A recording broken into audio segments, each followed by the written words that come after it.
Hack Redcon podcast, and today we've got a little bit of hacker royalty in the room with us. Nubix, welcome to the chair, bro. Thanks for having me. For those of the people that may not know you, why don't you tell everybody a little bit about yourself, your background, Gotcha. and what brought you to the pinnacle of stardom that you are today? Gotcha. First and foremost, I am a Nubix the hacker.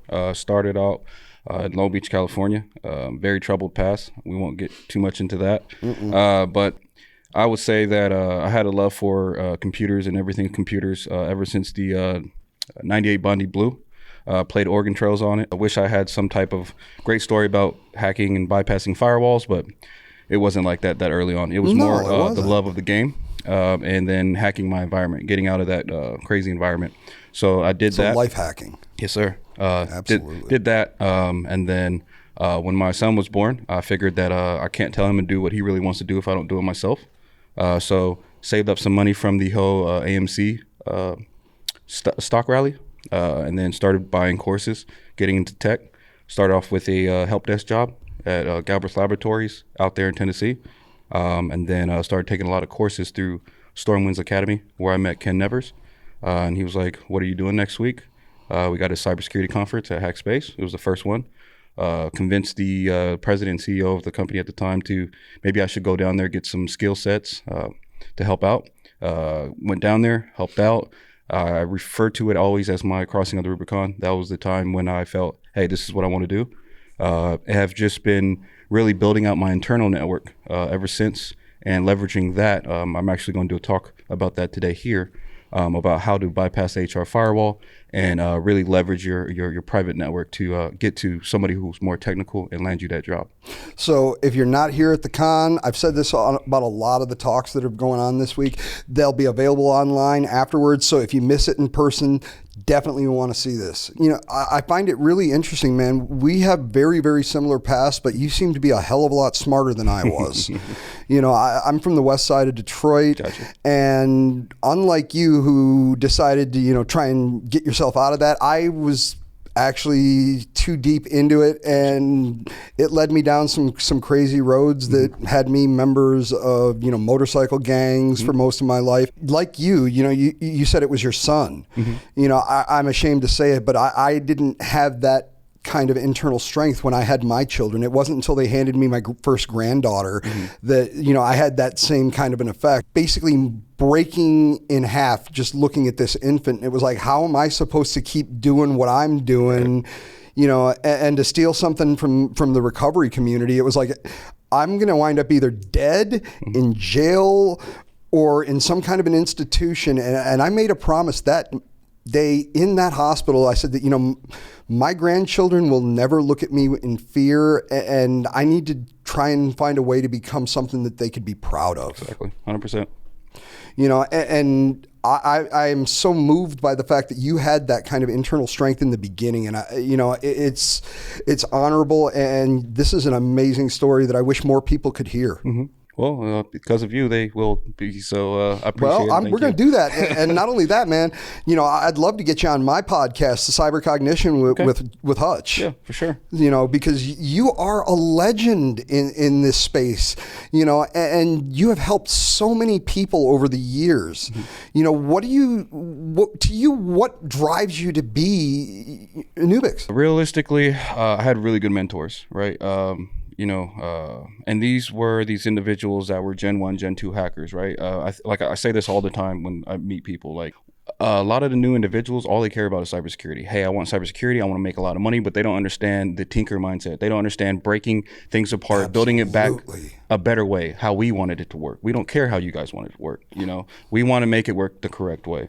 And they lost that mindset, right? A lot of them have gone into cybersecurity and they're like, hey, I just want the paycheck, but they forget the essence. Yeah, I have a nephew who is kind of like my little. I wouldn't say he's my Padawan because that would mean I was a Jedi. So he's my little apprentice. Gotcha. As he was growing up, he was like, you know, I want to be like you, Uncle Len. You know, and this kid learned Linux before Windows. Nice. You know, and I couldn't get him to understand. I was like, dude, you need to learn Active Directory. Why? That's the environment. I want to hack. Yeah. And it was like, dude, okay, you just broke into a Windows network. What are you going to, what's your goal? Right. You know, and it took me, he was also one of those kids who was like, well, the best practices are yeah, nobody uses those. We don't care. So I stuck him on a help desk, and he's finally been in the industry for about 2.5, 3 years, and he's working at an MSP. And now anytime I just want to win the argument with him, it's like, Brian, best practices. And he's like, shut up. Exactly. But you bring up a very valid point. When I was a kid, I would, it didn't matter if it was gears, wires. I would tear stuff apart, try to put it back together. Keyword try. But we're now reaching a point where, and I've said this to a lot of the other people, but you being in this space as long as you have, I would love to get your opinion on this. There was an article on futurism.com about a week ago that said telling a student giving them the advice of learning to code is actually worse advice than telling them to get a face tattoo. And this to me is terrifying on multiple levels, because the truth is, you've got AI, you've got ML, you've got our LLMs, you can do all of this, but I think without the fundamental knowledge of why, I think we're running headfirst into almost an ethical and a moral dilemma that, there's not going to be enough people with the skill set to correct. Yeah, it's equivalent to having an individual on the front line with no basic training and give them AR-15 and saying, hey, just shoot and point. That's what it's equivalent to. Why are you doing the things that you're doing? I always say this because I wasn't a real big person in school. It wasn't that I wasn't good at school. It wasn't that I couldn't retain information. It was because the baseline information that they were giving to me, whether it's in textbooks or oral, it was more of like, why? Okay, like this is this. Well, why is it this? We need to break it out and then really figure out what does this do? Why is this wire connected to that? If you can't give me that, then I can't retain and understand the information. I just couldn't You're learn only like giving that. me half of the story. Right. And that's a big thing. Everybody should learn how to code. Why do they need to learn how to code? And you're right. You have machine learning where you can have, something just crank all that out. And it might work, it might not work. But even if it does, do you understand the fundamentals of why it works, how it works, what it's doing? The flow coding, vibe coding. Yeah. These new applications where, it's like, I'm going to just say, I want this. I'm going to put it here, put it here, put it here. There are things that we can do in the offensive security world. Let's take Nmap for an example. I can run an Nmap safely. I can run an Nmap that'll blue screen your system. Yeah.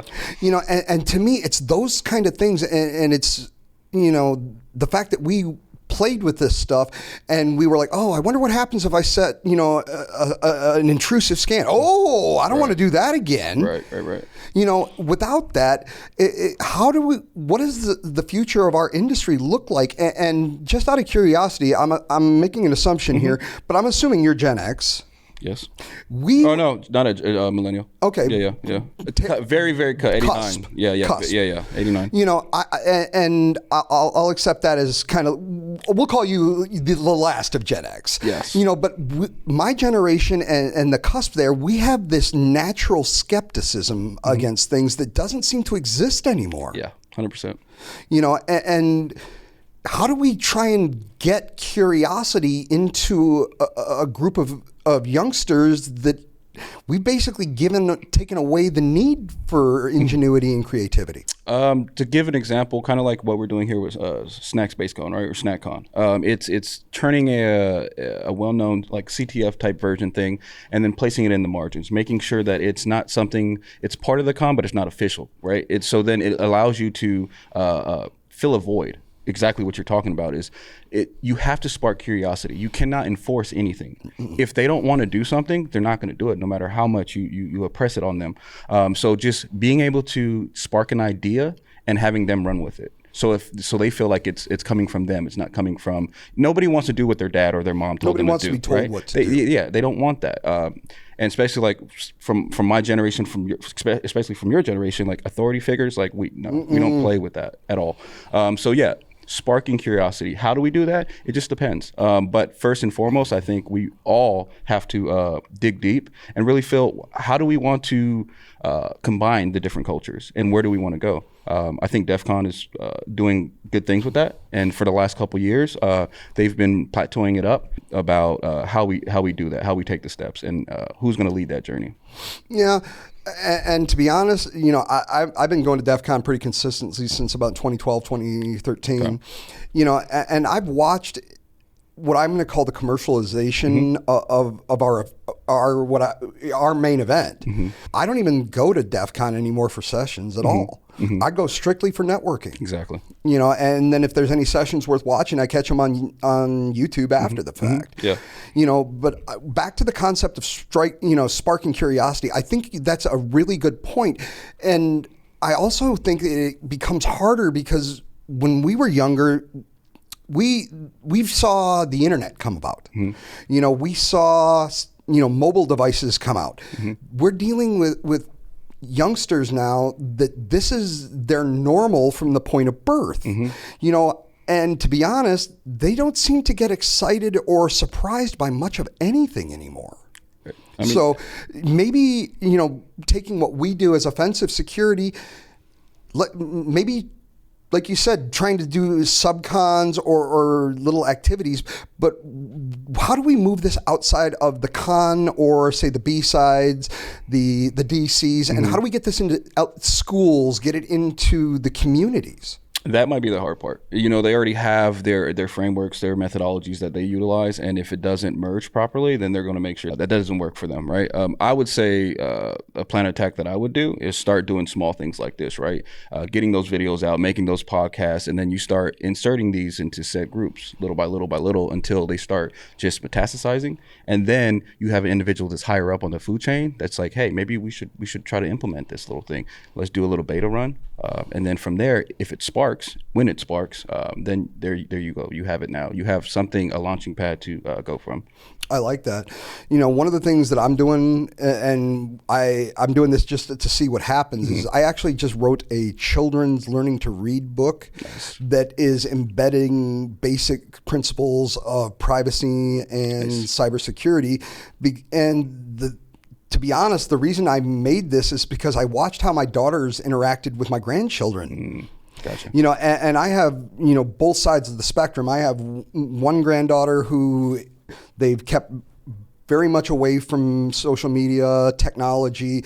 They live on a ranch and she's very active out and outdoors. She rides horses, ranching. And then I have my other granddaughter who was basically given a tablet and by the age of 3 knew how to get rid of ads and find what she wanted. Nice. You know, so as a grandparent, I'm looking at both of them and I see how my one granddaughter who's been isolated away from technology, she seems to be developing more of the old school kind of values. But at the same time, I'm terrified of what happens when she gets to the point where she's thrust into the world. And then on the other hand, my other granddaughter, she knows every bit of technology, but she seems almost stunted in her development emotionally. Yeah, that's where the conundrum comes into play. How do you leverage both of those, right? How do you insert enough of this and enough of that to make a hybrid approach? I think that's going to be the best solution. Because you want them to have that tech background, you want to have that proper OPSEC, but also you want them to be able to have those soft skills, be able to, if they want to play sports, or do whatever they want to do, but if you can make that hybrid approach, I think that's. I wish there was a way that we could take all the old timers like you, like me, Jason Street, all of us that have been around and actually start doing something for parents. They've got PTA. What about PSA? Right. Public security, parental security. But, we need to do something because my fear is, I had this concept after, watching one of my cousins give birth about a month and a half ago. These children that are being born today, when we were younger, it was cool, but they were born into a world of AI, deep fake, all of the technology you could ever imagine. And I'm just wondering, what does that do to the development of somebody? When we were younger, if we saw the 10 o'clock news at night, we knew that was the news anchor talking to us. Yeah. Just what does this do to the human psyche where you grow up in a world where you can't believe anything you see or hear ever again? I mean, it's no different than being in prison, right? Like you don't know, you can't trust anything. Behind every wall, there can be a potential life-threatening event, right? So you take everything with a grain of salt. How you respond to that? How do we respond to that? I mean, again, making sure that they have that proper OPSEC, make sure that they have that security mindset, but also that, they're not so far out of touch where they can't discern truth. And to be honest, I'm going to close on that point unless you have any final comments. I think the word truth is something that's very scary right now. And maybe we need an entirely new word in the English language, because truth used to be what it is. Then, how many times have we heard, I'm just giving you my truth? Yes. That's my perspective. Exactly. When I grew up, there was the old saying of there's three sides to every story. Your side, my side, and what really happened. Exactly. And into this new future, I think truth and reality are going to become one of the most valuable commodities. 100%. So what do you got coming up? Any events coming up? Any projects that you're working on? Anything you want to talk about? Just SnackCon, CTF, doing a talk at 3 o'clock. It's about creating your own virtual private human network, leveraging that to bypass the HR firewall and get that job that you want. And then also using that network to have actual great mentors, right? And how to do all that. Because we're always taught like, hey, from the get-go, when you're networking with people, you go out to these conferences, you grab business cards, make some cold calls, and then what? None of that really works, right? It's all about building long-lasting relationships. And also, before you go out, before you do this, have an action plan. Have your action plan have a targeted approach. It sounds very offensive. It is. If you want to be a threat hunter, there's gaps that you need. You need to have basic IT understanding. You need to understand basic blue side of security, the security side. And also, if you don't have that knowledge, then maybe look for those type of people, right? You don't have to find a threat hunter, but find an individual like a sysadmin, get you that basic IT stuff. Then find a blue side person, right? Get you that basic understanding of hardening and understanding network traffic and all that good stuff. You cannot hunt the wire if you don't know what you're looking for. What's baseline, what's not. Absolutely. So with that, we've come to the point where, we're going to end the more formal action and it's time to bust out the alcohol. Nice. So today is whiskey and war stories, my friend. Yes, sir. So why don't you reach into that database and tell us a funny, intriguing, insightful story from your past, and let us all inside that head of yours a little bit. All right, cool. So usually people always want to give you their great side or their better side. I'm actually going to pull out a story that majority of people probably wouldn't say. Because I think it's crucial to understand that we all suffer from imposter syndrome, and that we all feel at times that we're not worthy, or we could be doing better and we're not. So mine actually started back at HackSpaceCon. The first one came out. I was taking Royce Davis's training. It was a network pen test training, 2-day course. The first day I got into class, they're like, "Hey, we need you to pull down this from GitHub." Dude, I didn't even know what a terminal was. I paid for this course. I didn't even know what a terminal was. I didn't know what GitHub was. And I was really down. Luckily, AWS, that we all love, they had an issue where it was supposed to be multiple accounts. It actually was one account that had, it just had more data that you can utilize to it. So he had to spin it up just by himself, right? So the class didn't get to participate, which we were supposed to. So which actually saved me. Right. So I just soaked up all that knowledge. The second day towards lunchtime, everybody was like, hey, we were done with the actual course. It was now about the report writing. So everybody was like, they wanted to leave. Right. So I stayed there. To the end. And I told him and I was just like, look, dude, I have no idea what the fuck I'm doing. We actually became really good friends. And he's one of my main mentors. And from that point, I remember going back to the hotel, told my wife, I was like, man, maybe this ain't for me, and she was like, no, fuck that. You paid for that ticket. You finished that. So I ended up finishing it, speaking with Royce. And then he actually gave me the mindset of like, hey, dude, like when you started, there was like a little bit of stuff, right? He was like, shit, when we started, dude, I mean, if you can't find it on Google, you're screwed, right? So like nowadays, when we tell individuals like, hey, if you want to do this, this, and this, dude, you can do all that from like, you can find it on Google. You don't even need a trainer. You don't need a speaker. You don't need any of that if you know what you're looking for. That was my war story, I think that is probably one of the most honorable stories war story we've gotten all day, because you're right. Everybody has imposter syndrome from time to time. I still get it from time to time. And the difference is we push through it. Exactly. And, I really appreciate what you said about mentors, because the truth is, there's something to be said about that human connection. You can go learn everything you want, but back to the concept of best practices, just because somebody does something doesn't necessarily mean that it's the right way of doing it. And having the ability to communicate that and get advice, you know, and to that point, I think there's something that needs to be said about the mentors themselves. You know, if you agree to be a mentor for somebody, that's a commitment. 100%. You know, and don't offer things if you're not going to follow through with them, because you have people who are counting on you. Yep. So, you know, I would love to see more of us get involved in the mentorship. I do it a lot on the side as well. You know, we're getting up there in years, man. And I keep telling people 15 years and I'm eligible to retire, and I need to have a complete new crew ready to go so I can pass the torch when the time comes. You know, because I'll be honest, I don't want to live forever. Me neither. Too much taxes. Yeah, exactly. Anything you want to say on the way out? Yeah, I do want to, I always bring this up because it's so crucial. It has nothing to do with cyber, but there is a correlation. So one of the biggest things was me like doing even something like this, right? I was so terrified, right? So terrified. But it wasn't that I was afraid of public speaking. It was, I just didn't like talking to people. So like the Toastmasters, none of that worked for me, right? What worked for me was I reached out to somebody named Andrew Bustamante. I don't know if you're familiar with him. Ex-Air Force, ex-CIA, great guy. When you come from the criminal background, most three-letter organizations, you know, you see him at the conference and you go, hey, nice to see you, but I'm going that way. Gotcha.